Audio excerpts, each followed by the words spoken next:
All right, guys, welcome to episode 5 of the List to Survive podcast, your raw, uncensored real estate podcast in the city of Ottawa. We took a hiatus, 6 months hiatus. about an 8-month hiatus, so I first and foremost feel bad for our podcast crew, the Landlord Boys.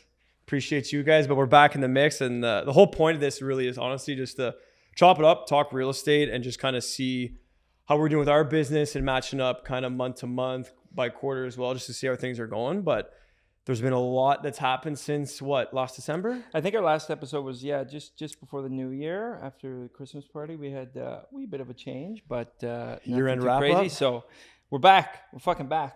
So it's good. We're back full time. This could probably be yeah. a monthly thing if we can. Yeah. We'll bring on guests probably, I don't know, a few times per month, per week if we can. But the whole point is kind of chop it up and see how real estate's going. Give the people what they want, right? Yeah. Do you want to announce the news, how we've changed shops, or do you? Yeah, we'll go quickly. So we made a jump. We jumped over to Rare Real Estate. 6 months ago, 7 months ago? I think in March. So yeah, it goes about March. Busy. So just trying to figure things out. New move. Think, like for people in real estate, moving brokerages is not like a fun experience. It's a shit show. Nobody wants to do it, but I think we got to a point that we were taking care of someone else's business, could you say? Mm-hmm. But that would make sense. Yeah. And I think, long story short, for Rare, what makes sense for us is we're putting the business back on ourselves. Yeah, so it's agent first. Which the time invested in is back into us, which is numero uno. It's kind of backwards, but yeah, like it's crazy how the landscape for real estate, especially brokerages, and I'm sure everyone's seen like the EXP model and the rev share and the recruitment. Yeah. We're not recruiters. We'll never be recruiters. But if we see an opportunity for someone else, we won't be shy to say so. And I think for us, just Adam and Ryan, the owners, the direction, what they're doing here in Ottawa and what they've done in Toronto, it's kind of a no-brainer. They fit our vibe for sure. Yeah. Like-minded people, younger. It's nice to work with people like that. With that backing too, it's a good feeling to have confidence there. And still more of a boutique feel. Like I feel like in Toronto, they're a lot bigger that most people in Ottawa may not know. Yeah, they're newer here, right? So it's always. But when you sell like 200 million in pre-con or something crazy they did, it's like, okay, you turn some heads pretty quick. Yeah, that's what I'm saying. Yeah. So that's it on that, guys. We're Rare Real Estate. If you're ever curious to know what Rare is, don't ask Mike. Call me. Yeah. Mike, I get all my answers from him. Mike probably doesn't know what his own login is, but we're good. No. But it's been good. Quick change, and everything's good. We're back to rolling here, back in the mix. Yeah. Things are so good. Real estate related. So got the broker stuff out of the way. Mm-hmm. All real estate, Canadian real estate, the vibes, the good, the bad. The one line we've been using and we've been telling everybody, and it works so well, is you're gonna love this. It's a buyer's market with no buyers. It's true. But like, how accurate is that? Like, do you think it's kind of like a fib, or like do you? No, it is. It's a weird time. Like, if you're looking at it right now, like we still have clients that are buying, of course, but the everyday Joe, I think, maybe a little scared when, in hindsight, if you run the numbers, now's the time, right? Rates are coming down. Prices are going to go up at some point. We're down 75 basis points here. Like it's coming down. So it's like nailed it. it's going to run off that. And I think since June they started the rate cuts. Yeah, correct me wrong. Since June, 75 basis points. It's actually not a lot.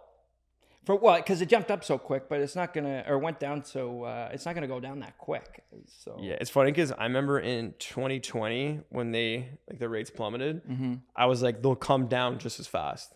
I think a lot probably of people the most thought that. Naive thing to think. People still think that though. Well, now they're proving it, right? They've only done 75 basis points decrease. I mean, it depends. It's the fixed rate follows the bond market. So if you look at the fixed rate, it's way cheaper than the variable. But historically, variable is always the winner. It's just right now.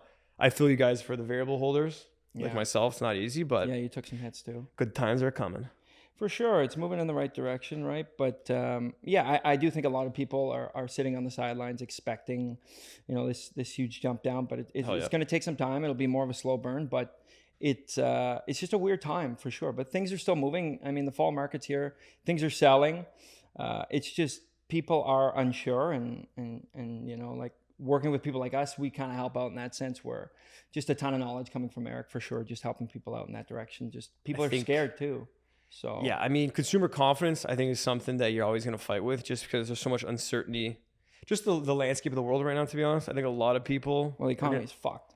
It's getting better. Economy stinks. And it's funny because everybody's like, oh, interest rates going down is such a good thing. But like, if you look at it, rates are coming down because our economy stinks. Yeah. It's not just us. Like, if you look at the Fed, so in the States, they're coming down too. But I think they're going to go a lot more aggressive than we are. Yeah. And I think in hindsight, it's going to hurt our loonie, which once again, the economy goes down. So it's like, yeah, I think rates can be cheap, man. For sure. I mean, like don't ask us. Don't call Chris Allard if you want. We'll get Chris real back financial on here. advice give on us your info. mortgage. Well, we were just watching that video. What was he talking about there? Good plug. But yeah, we looked at, I think there was 900 billion, not 900 billion in mortgage renewals from 2024, so this calendar year, until 2026. Yeah.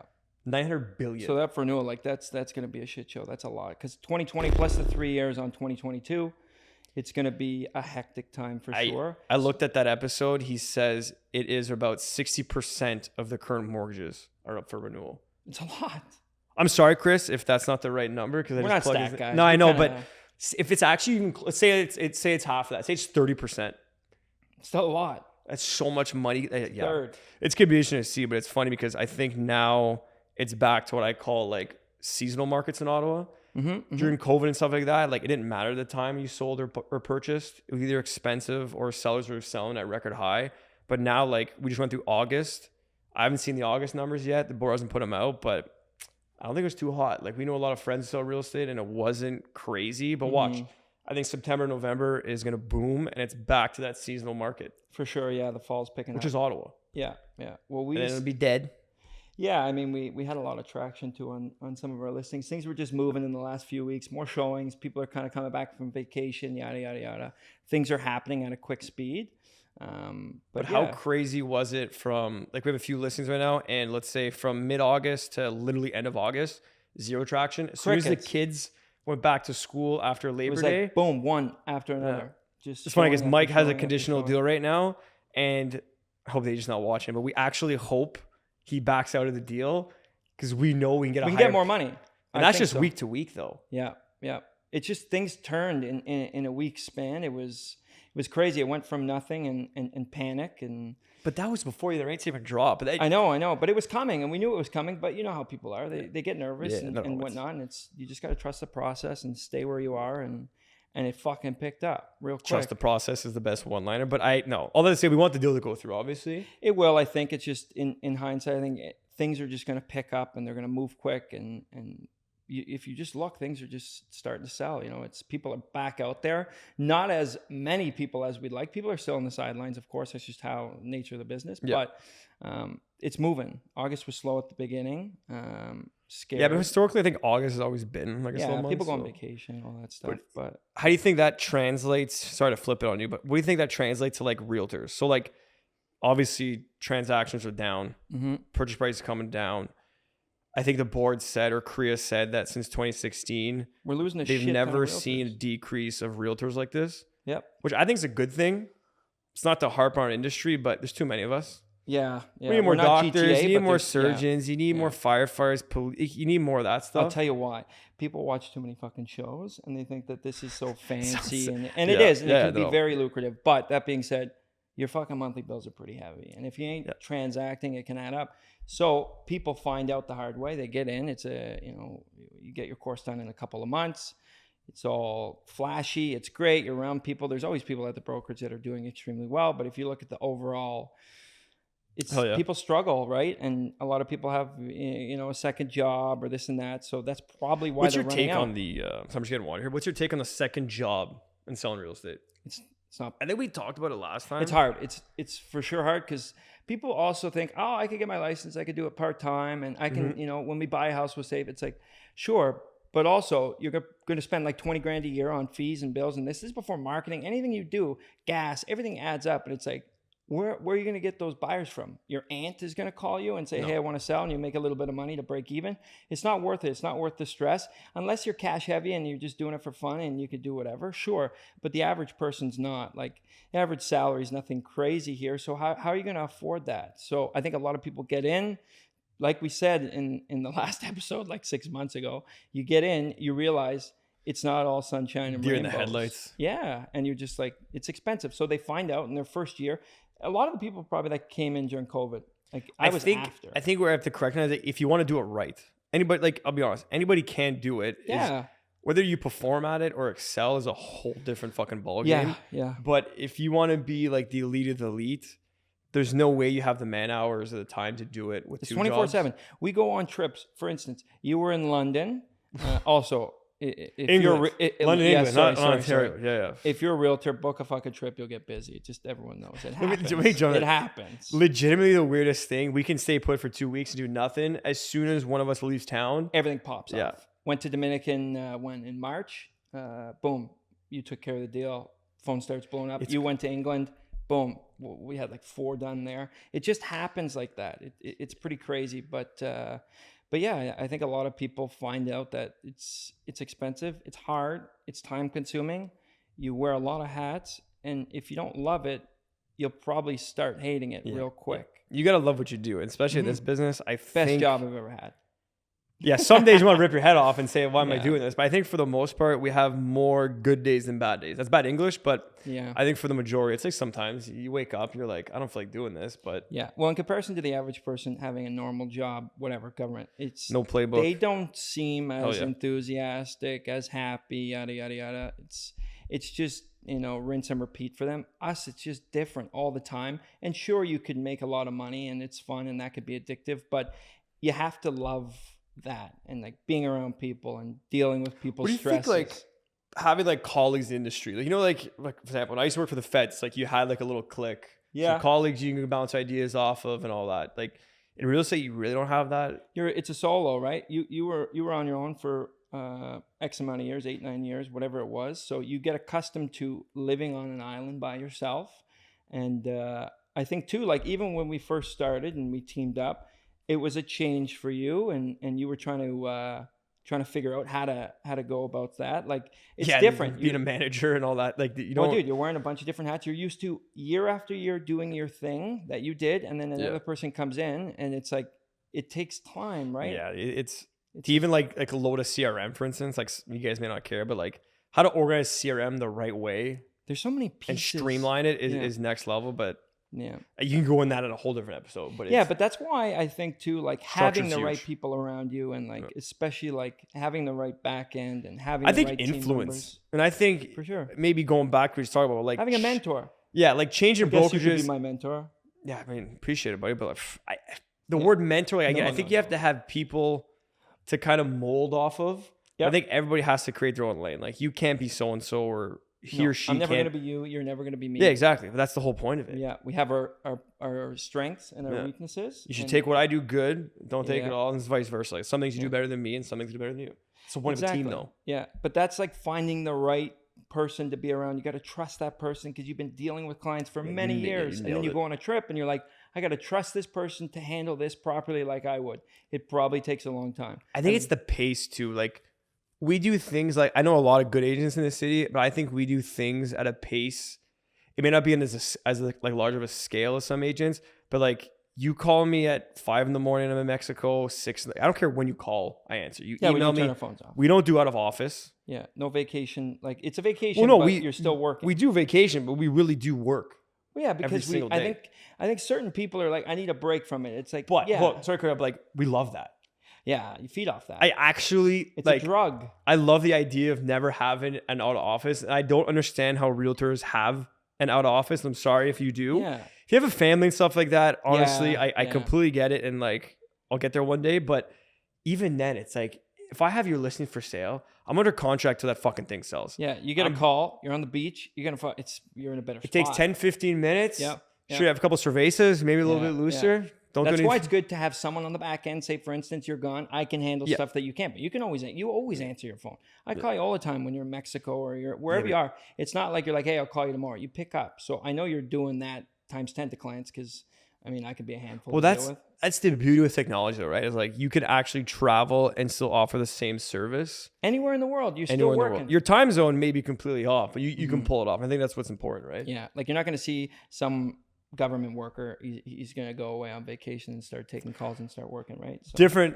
I mean, it's different pace. Like, yeah, true. I mean, school teachers, I don't mean 2 months off, March break. Like, that sounds appealing, the idea of it, but I don't think it's for us. That's why I think finding out now, the longer I've been in it, you realize like you have to fit the mold of Or else you're toast. Of a realtor, because it's like not everyone can do it. Like it's your life, Christmas, everything, sending messages to client, whatever it is. It's all these little things that the average Joe's not thinking about. He's just clocking in, clocking out. Yeah. We clocked in when you start and you clock out when you fucking die. That's it. You don't stop. But it's like, I love it. If you don't want to do that, you find out quick. And that's why you've probably seen people leave the business, right? It's not just the money. It's just like, holy fuck, I need a break. We don't want a break. Call us wherever, whenever. That's the thing, right? I think it makes sense. So like when interest rates are that low, everybody wants to make a couple dollars on the side. So like, why not get a real estate license? I totally get it. Yeah, or the mortgage program. But I have some friends that just did the real estate course. I haven't done it in a while, but I know you did it recently, and I'm sure it's way different. Not that recent. Take it easy. No, 2 years. That's still 2 years. But when you did it, it's completely a lot different because you guys did it. I think it's harder now. Didn't you have to go write your exam somewhere? And it was like through us. We're actually through Humber College. Yeah, no, it wasn't that legit. Like we did 3 courses, and then you got your license, and I think you did another 3 within 2 years or something. I could be wrong. Yeah, so they're just. But you could sign. Like when I did 3 courses, it took me right after, right? 4 months, I think. I signed with Royal LePage, and I was off to the races. But like, such a disservice to the brokerage, for example. Like, I don't know what the hell I was doing. Yeah, exactly. And like people are busy. It's not like they're gonna sit there and be like, "Hey, let's make sure he does X, Y, Z." Look back, like you would sign, and they would say like, "You have to find a mentor." Mm-hmm. And at the time, we had a mutual friend that worked at that brokerage. I was like, "Perfect. I have a buddy who'll mentor me." And it's like, "Oh, by the way, your mentor's getting 30% on top of the 30% we're taking you. So you're taking 60% on top of the fees. Mm-hmm. And how am I supposed to survive?" So you're forcing agents to almost get a second job. Yeah. In those situations, get a second job. I totally get it. I think brokerages, some of the big boys, like it doesn't work. It's hard, right? And those people also have their own shit going on that they've been doing for 5, 10, 15 years. They're running their business and they're like, okay, well, yeah, I'm going to make a piece here. But it's like, now they got to help you out too. It's like, it's a lot. And then you realize that's all I got from that check. So it's like, yeah, now you're like, I got to go again and again and again. So like we said, if you're not obsessed with it, you find out within probably, I think it's the first 18 months, most people kind of come out. Way less than that. Yeah. 18 months. It's over a year and there's no chance. Well, I forget what the stat was. Well, I'm not a stat guy, but it's I know most people kind of what's this? Yeah, that's. I think it was like 3/4 of new agents or something failed the first year. No, I forget what the stat is. We said it in an episode. Mm-hmm. Well, at the end of the day, you can 90% of the new something like that. I don't know. You can transact still, but it's like you can do well and you're living lavishly. For instance, you get a car, get a house, get a dog. The things I did. And then Mike for those who don't know, you hit those slow months or something happens and it's like, well, you better kick it into high gear because no one's coming. You got to go. Yeah, but you learn it the hard way. It sucks, but like you'll just. Another thing too, like people have Sunday football. They like watching their football. I fucking spend every Sunday in an open house. You have to want to be there and want to do it because I mean everyone else is like, I'll do it on Monday. There is no Monday. They go find someone else. That's just how it is. There's so many. But the fact that people are leaving, I think helps out, and it shows like who the good realtors are. For instance, you've been around for a long time, and that's why I joined with you. We've known each other for a long time, but it's like you can trust that. It's like if a guy's been around for a long time, he's paid his dues, he knows what he's doing. It's like this is the right spot. But I feel like a lot of people are like, I don't want to wait that long. I want the money now. It's expensive to live in general. Yeah, I think just like the fast-paced environment we're living, it's just our generation, to be honest. Yeah. Well, you get thrown in too, right? But you want everything now. Like, I want to sell 100 million a year. You get food. You click a button, you get food at your door. I kind of love that. The old Shola Palace right to your door. Yeah. But that's the thing, like with this, it's like it takes years. I remember I'd always have my panic attacks, probably call you at 9 p.m. Like, no, but you did great your first year. That's why I think, even for you, it's like someone like you, it's like, go back in time. It's like, I think my first year literally sold 731,000. You did over 5 million your first year. It took me like 4 years to sell 5 million. Yeah. Something stupid like that. Like, yearly but thing. It is true. But then it's always like I could do more. I need to do more. It's like it can never end, and you can get caught up in the competition thing. But what you kind of have to do is you stay in your lane and realize like this is what we have going on. Keep working, and over time you're getting better. It's I wouldn't say it's a bad thing though. No, it's good. It's how you learn. Like to be honest, I wouldn't have wanted to be in the industry at the COVID time making multiple 6 figures, whatever it is. The COVID times are weird. So I think a lot of people think a lot of realtors were killing it, and don't get me wrong, a lot of them were, but I think for the most part, like you would show like 30 houses a weekend, put in like 6 offers and 0. Yeah. Competition was just way too high. And I hope it never goes back to that, honestly. Yeah, for sure. And it was a shit show, probably unattainable for a lot of people that came in and might have caught a couple breaks, but then you find out everything changes, rates go up. everything switches a bit and people are like, okay, this is actually how it is. That's when I came in, when it's like, you're going to learn, you're going to work for it. And it's like, over time in the long run, I'll thank myself that I went through those tough times, because you realize like it's a grind mentality. I hate saying grind mentality, but it's true. It's day and night work, because no one's going to hand you a paycheck. You don't get a paycheck every 2 weeks. Why would they, right? So it's, you got to work for it, you got to earn it. But no, it's been good. I was going to say here, we have a new segment.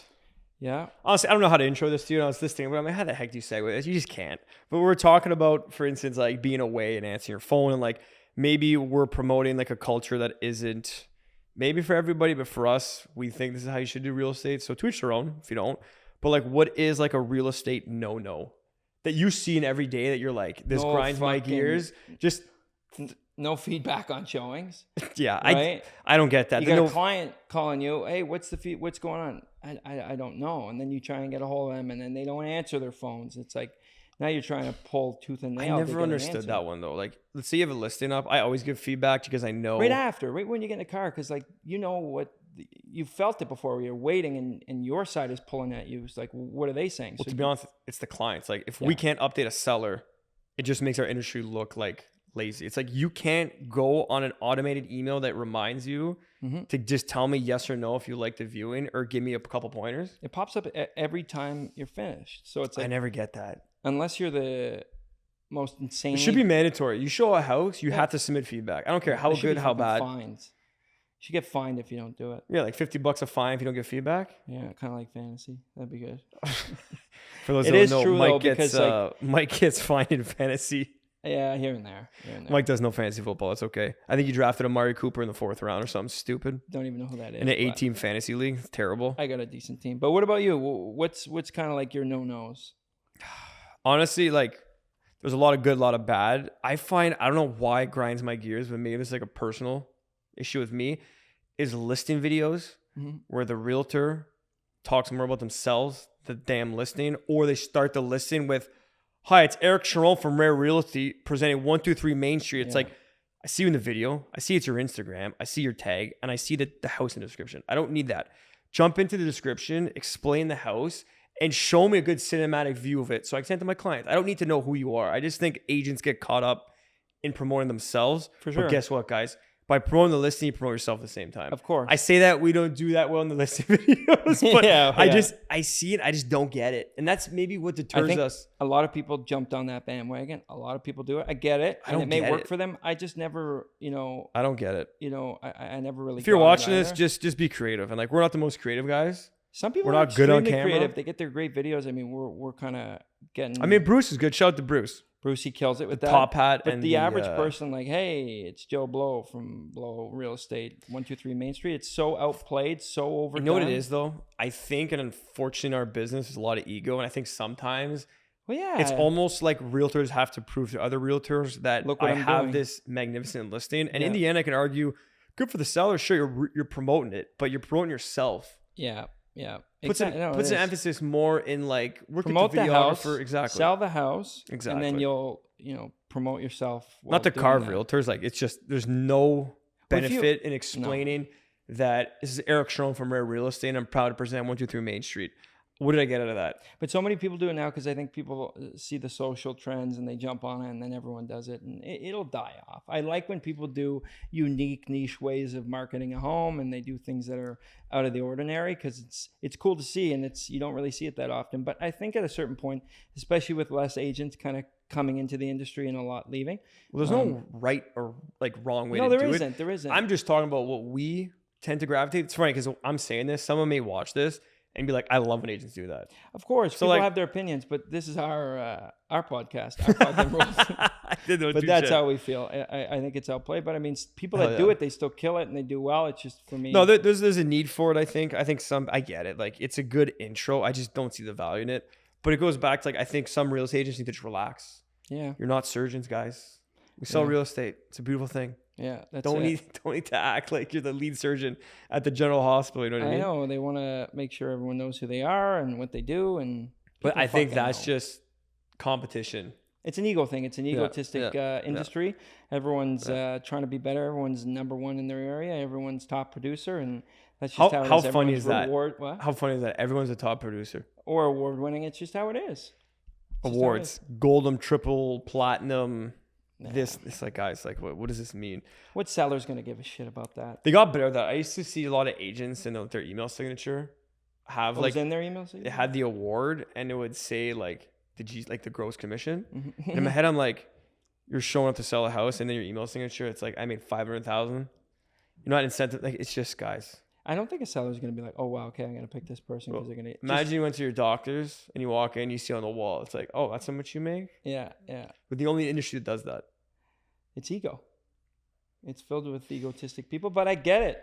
I understand. Too many pet peeves. And it's easy to get caught up. You know what? What are some good things? Let's flip it. Like if you had to say like, okay, like the listing videos, we talk about not answering your phone or having an office, or maybe there's too much competition. Like, what is something you think that's good? One thing I would say is I think since COVID, camaraderie amongst agents, I think is getting way. Sounds like I'm backing up there, but I actually think a lot of agents now are more like apt to help each other. Yeah, when I wasn't around for that stuff, but I remember hearing stories where it was like a closed door policy, definitely. You keep way to yourself. Different. You hide your leads. You do this. Now it's just a different, like, hey, can you kind of help out with this? What would you do? But hide your leads. No, it's true. We had it on the wall. Yeah, if you walked into our office, you'd be able to be like, I can call fucking this guy, and probably. Yeah. We don't do that anymore, by the way. But yeah. So don't look in our office. But but no, for sure.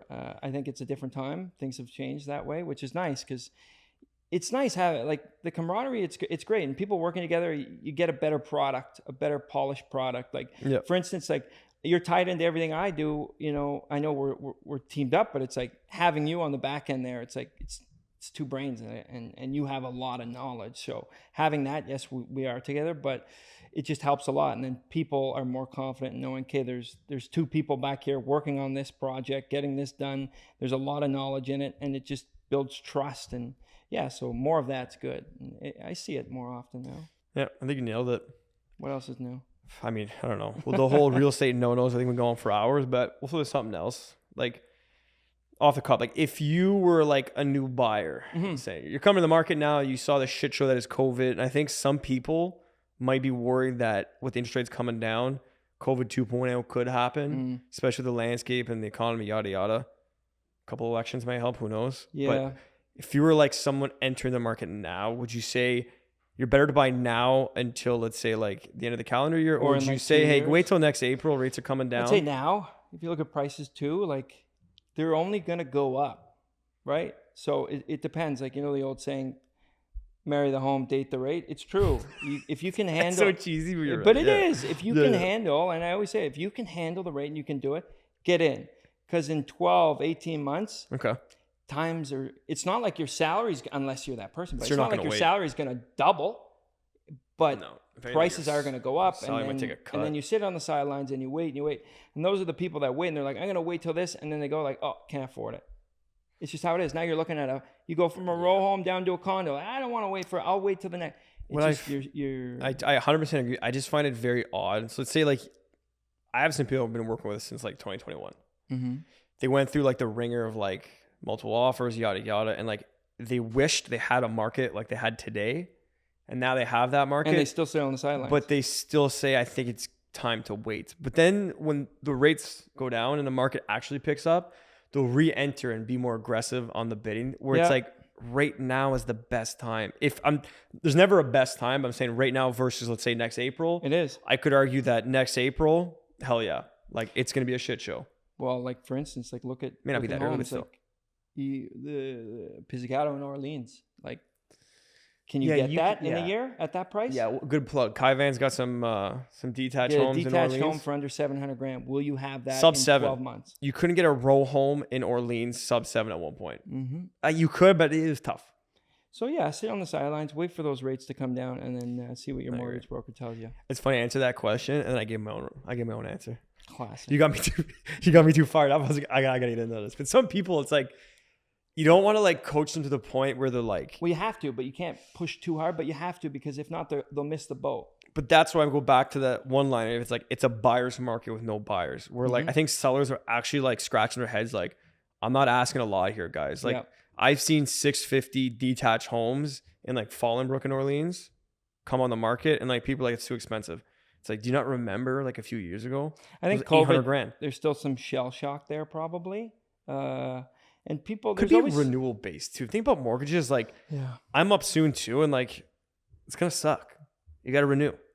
A lot of people are probably in some tough times too, but there's also people that are in, fine positions in their life that are just gonna wait and continue to wait, and then now's the time, and it's like, well, there's 10 people offering on that. Yeah, no, I just don't get it. But like 2 weeks to own, and like, I think Mike said it best. Do it when it's convenient for you and the time's right for you. Of course. If you can't, don't worry about the rate. Don't worry about the purchase price. Get pre-approved. Call Chris Allard. Yeah, my man. But needless to say, if you can handle that rate and you can get in now, do it. Because you're not going to look back. Or honestly, you can wait. Yeah. Sure, let's wait. Yeah, we'll see how that goes. It might go up. I always tell someone, like, you're like one incident away from COVID 2.0 and everything just... Well, then people nobody are like, knows. If someone tells you that they know, full of shit. Yeah. No. Sometimes I see mortgage brokers like acting like economists, and like, yeah, you guys definitely know more of the mortgage landscape. We're not professionals. Like, we always go through brokers and whatnot, but come on. No one knows. It's true, but it goes back to the ego thing. People think they know everything. It's same with like buying real estate. Like, I actually seen some agents, even I fall in that trap. It's like, oh, this is a great investment, man. Come and buy this. You're gonna make a boatload of money, and you get sold the pipe dream. Yeah. And then you fast forward 16 months later, and you're like, well, foreclosure. Should have just bought that row home in Orleans for $450 when I could have. I think too, people they get caught up in the mix. They don't stay in their lane, and they push too far. You're pre-approved for X, and you're like, well, let's push it to this, and it's like, just stay in the fucking lane. Just play the game properly. There's a game to play. You can take advantage in certain situations. For instance, right now, then in a handful of years, 3 to 5 years, like you hold, you like where you are, you make a bit of money, you sell, you go up. It's just, don't step outside of your lane and try and be bigger than you are. You're the one that's stuck with the bills. So. We should find, like, if we start doing this like monthly, we should almost have like a little quick rate update and almost follow like the average purchase price and see like month to month. We actually do that, but on camera might be a cool thing. What is? Because we refer to old episodes where like the rates were extremely high. And looking back, some of the stuff we said, I was like, we were actually right. Of course. We didn't know we were right. It's a trend too. And I think, for instance, like, that's why with you, like, you've been around for a while. Your dad's been around, knows a lot of stuff. There's waves. Yeah, shout the old man. There's ebbs and flows, and things go in a certain direction. They feed off other things, and you can't predict it, but you can tell when it's You know what's crazy? You can't predict it, but I honestly can say you can come pretty damn close. You can. And that's why it's nice to work with certain clients that are in the same boat. We have a few that they understand it, and they're like, now's the time. I'm going to make the move. Where the majority of people, you wish they were in the same boat. They can afford it. They can do it, but they're like, I want it better. And no, it's also a risk tolerance for everyone's their own, but it's funny how you can kind of predict things. And it's funny because like the history's all there. If you go back and look at trends, even like the stock market, like go look at the S&P over like the past like 20 years, 25 years, like it all goes by cycles. It's the same thing with real estate. And if you look at it, a 7-year cycle. That's what I was saying. Shout out to my old man, my dad. Is like, he was telling me in COVID, like certain things. I was like, no, man, it's not going to happen. The government's not going to do that. Sure as shit. I swear to God, everything that he said happened. It repeats itself. And I was like that naive kid, like, the old man's wrong. And I look back, I'm like, old guy wasn't too crazy, was he? Yeah, you should listen to him. He knows. They know when to buy. They know when to wait. They know when to do Listen to your parents. Yeah. All those baby boomers know a thing or two. They've been around. They've seen it happen. Also bought houses for $100,000 and I sold for $1 million, but hey. Yeah. Maybe we'll be those guys one day. But it is true. They kind of go on that 7-year cycle. And I mean, 7 years. There's so many cycles. If you're smart and you do it properly, you can take advantage and you can put yourself into a spot that a normal salary can't. I think you have to plan it. I think that's actually a good point. There's less and less real estate planning or like 5, 10, 15, 25-year plan. I think if you plan accordingly, what's the saying? Like, fail to plan to fail. Am I saying that wrong? Could be. I got zero clue. It sounds good though, eh? Yeah, we'll just roll with that. I don't know. It is what it is though, but I think in the long run, if you're in the market in any shape You know what I mean? Like, I think you're looking good. So yeah, you got to get your foot in, and I think too, a lot of people wait, and then they're like, they're sitting around. I saw the stat, and like, I think it was the States. Like, it could be wrong, us with the stats, but people pay like, what was it, like 30 or like, I can't remember, like 300 it's in the States. Yeah, in rent fees before they purchase. It's like, fuck, I don't know. I wish I could fact check you on that, because I'd give you a hard time. I actually don't know. Yeah, you probably should. Someone right now is probably ChatGPT. But no, people wait, and then you look back, it's like you should have got in, before. Yeah, everyone's like that though. If I go back in time, I would have bought those stacked townhouses. They were saying it like 140 grand. They should sell for like 460. But it comes down to trusting yourself, trusting your gut, working with the right people, and having that trust in those people that, like, if they say now is the time and this is going to work, and you can do it, and you feel confident, do it. Don't second guess. Like, it's got to be backed up. Like, you need some sort of, like. Of course, you can't just have some guy walk on the street say now is a good time to buy, and you do that. It's funny because, like, I'm always trying to buy real estate. I don't care the market. Like, if I have disposable income, I'll try to invest it, because I think if you don't, just saw with inflation, you're toast. So I think you have to get ahead. Yeah, you sit but on the like, sidelines. no matter the market, I'm always trying to buy. And guess what? I'm always trying to sell. It doesn't matter. There's better times. Of course, there's always better and worse times. But I mean, getting in, doing it, or being on the sidelines, living that rent life, and then you're 60 years old. It's like, you got a little bit of a pension or whatever you have with your job. It's like, what do you have to go back on? For instance, we have like so many friends, their parents, they, times have changed, but you get in at 100 grand, they hold the house, everything stays, you go up, you sell it, or the kids take over, $1 million, boom, there you go. Yeah, the classy here is like, I paid 180 grand, but interest rate was 20%. I'm like, okay. But that's how they do it. And then, the kids are set up, and there's a proper way to play the game. Give it 30 years, we may be those old guys looking back, like, you bought a property for $1 million, that's it. And it's like $1 million, you know what I mean? Like, you could have one of those situations. So who knows, man? Time will tell. Yeah. We'll try to keep this more consistent though, like I was saying. I'm gonna jump into it, but I think we're gonna try to bring in more people. Yeah, let's get some guests. Let's get the mortgage broker, Chris Allard. I was acting like as if I don't know him, but bring him back in there. The mortgage broker. Everyone likes to hear and talk about rates. It's the biggest We're trying topic. to keep it more real estate focused, but yeah, like we can go off the rails and talk about some stuff. Like we can honestly talk fantasy football, I think, for an hour and a half straight. I think that was our game plan when we came in. Yeah, but there's just too many things to talk about. We'll try to keep it short. I know we're getting close to probably like 40 minutes here. Yeah. But next round, we're going to try to bring in some people. I don't know if anybody would have like a suggestion on who you want to see. Yeah, write some suggestions on who you'd like to see. And I think cool like business owners. Like I want to see behind the scenes. We should get our own podcast, guys, and see behind the scenes. Yeah, that'd be cool. Like the actual financials of building a business from the ground up, and like the hours. I'd love to see the hours. It's different from real estate, but I feel like realtors tie into business in so many weird ways. They're like getting like an actual like entrepreneur who runs like a storefront business. Yeah. To see that, so maybe try that. I saw this funny thing too with Dana White. He was saying like everyone wants to be an entrepreneur. It's like I pick my own hours. I do that. He's like, yeah, fuck no. You don't have Christmases. You don't have anything. You're working nonstop. I love that guy. It's true though. But people see that. Oh, I'm an entrepreneur. I opened up a cupcake store. Whatever the fuck it is. It's like it's a lot. Like we have friends like and their wives or them. They're entrepreneurs. I see they work fucking hard. Yeah, they work. But the average person sees something on social media and they're like, oh, I could do that. I can have weekends. There's no days off. Do you ever see the Dana White clip where he's like, he tells his kids, he's like, if you're remotely somewhat of a savage, he was like, you'll steamroll this whole generation. Sure. It's like we're part of like the softest generation. I used to like back us up to my parents. He'd be like, you guys had, it's like, we are the softest generation. They were tough. Work ethic went down. Yeah. I mean, a whole different. No one wants to work. No one, they're all entitled. It's like, I mean, I don't want to get too much in it because I think we'll go off the rails and I want to say something we regret here, but yeah, like I think just. It's a different time. And if you can, take advantage of a situation like that, you can take over. Yeah, things have changed so fast. Like the Canadian dream, which was like essentially buying a house, starting a family, pride of home ownership, moving. You know what I mean? Like that kind of was the Canadian dream versus like the American dream, which is like, entrepreneur, push, build your own business. Yeah. But like we lost that here. To buy a house ain't easy. It's tough. We see it every day. Yeah, like. It's hard when you look I have no idea even talking about that. We're supposed to end here, but like it's just crazy to think. Well, yeah, you look at like average salary in comparison to what you need to purchase. It's like, where's the money coming from?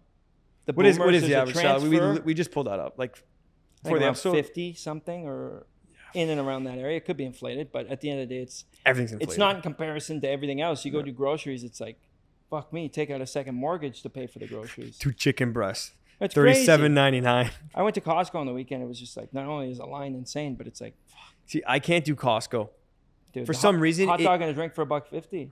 Yeah, I mean, for some reason, going there, it gives me anxiety. It's like overconsumption on like such a large scale, and I think it's a great place to shop. I don't know if it's I said, hey, I can't do it, man. I don't know if it's a can't good do it. idea to do it. I mean, a lot of the shit I buy goes Think about bad. it though. You need a membership That's to go where they make in their the money. store. Yeah, it's genius. You imagine if some guy was sitting at a table one day. He's like, I got an idea, guys. Yeah. We're going to make a grocery store. But you need a membership. Cheapest in anything. But to get in, you have to be a VIP. And we'll sell hot dogs and drinks for $1.50 each. I own their stock, so let's go Costco. They're booming, bud. No, dude, it's actually genius. Yeah. You got to be a VIP member to get in. And everything's That's where cheaper. they make all their money. I know, but they membership. slash competition. It's genius. Yeah. But still, it's a love-hate relationship. I just can't go in there. But I love buying the Kirkland products. Yeah, you do. You have been since. But they you were have a like kid. knockoff Lululemon stuff now where I'm like, Oh yeah. it's legitimately the same thing. They got the Flulus. The hell is that? Flululemon. It's the same thing. I can't. It's Yeah, we're good. going to wrap this up before flu Yeah, over yeah, here. yeah. What'd you say, flu? Flululemon. Yeah, I don't know. The guy's Rob's terrible. always Okay. says that to All me. right, guys. Well, we're going to tune in monthly here. If you have any Yeah. questions or any Yeah, recommendations. Get them to write in our next post on who you'd like to see, and you know, if you're the lucky winner, maybe we'll make your dreams come true. If not, Matt Asaf, you're coming on next, bud. Yeah, big time. Get ready, pal. All right. Cheers, guys. Sweet.